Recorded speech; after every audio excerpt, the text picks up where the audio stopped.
À la une, donc, cette attaque mortelle au couteau hier soir. Ça s'est passé en plein centre de Paris, dans une zone très touristique, près de la Tour Eiffel. L'assaillant s'en est pris à un touriste allemand en pleine rue vers 21h avant de prendre la fuite et de blesser à nouveau deux autres personnes avec un marteau. Le suspect est finalement arrêté par les policiers qui utilisent leur taser. Intervention filmée par des témoins. L'homme a été arrêté vivant, ça veut dire qu'il peut être entendu par les enquêteurs. Le parquet national antiterroriste se saisit de l'affaire. Clément Gauvin, Julie Rosaire et Nicolas de Roussy. Poursuivi par deux policiers, arme en main, un homme tout de noir vêtu marche prudemment en arrière.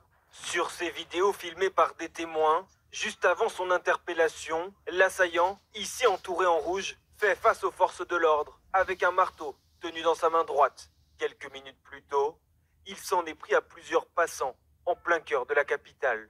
L'attaque commence hier soir peu après 21h dans le 15e arrondissement, un quartier touristique à quelques pas de la Tour Eiffel. Un homme, âgé de 26 ans, armé d'un couteau, s'en prend d'abord à un couple de touristes au niveau du pont Bir Hakeim et blesse mortellement l'homme de nationalité allemande. Il s'en est pas pris à la femme de ce couple et manifestement à l'intervention d'un chauffeur de taxi qui a vu la scène, il a quitté ce lieu. L'assaillant continue ensuite sa route dans le 16e arrondissement où, poursuivi par des policiers, il attaque de nouvelles personnes avant d'être interpellé.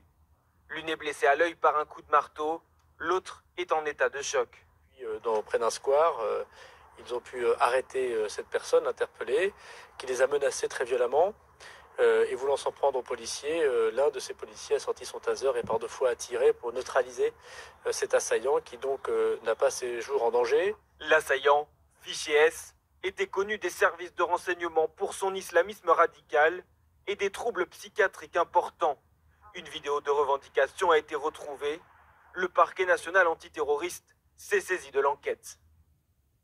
Alexandra Gonzalez, on vient de l'entendre, une vidéo de revendication a été retrouvée, diffusée sur le net. Que sait-on de ce qu'il y a à l'intérieur ?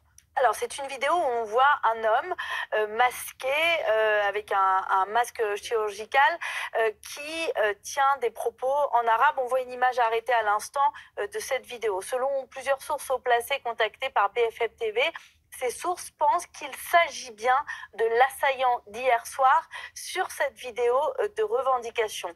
Concernant le fond, les propos qu'on peut y entendre, une de nos collègues qui parle arabe a pu traduire une partie de ces propos qu'on va peut-être voir à l'instant. Voilà.